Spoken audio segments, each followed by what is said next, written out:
Hi everyone, struggling with your BlueView 5 Pro not turning on or charging? In this video, we will walk you through quick fixes to get your phone up and running. Let's jump in.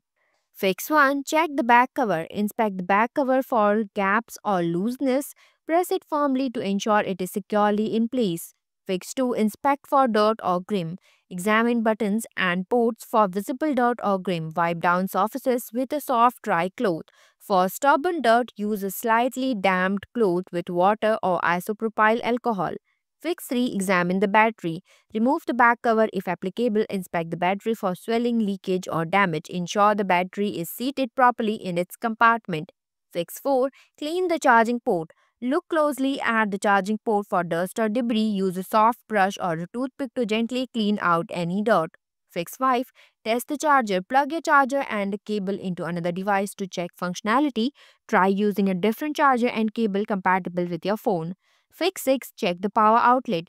Plug another device into the same outlet to confirm it works. If necessary, try a different wall outlet. Thanks for watching. If you liked the video, please hit the like button. If you want to see more videos, hit the subscribe button.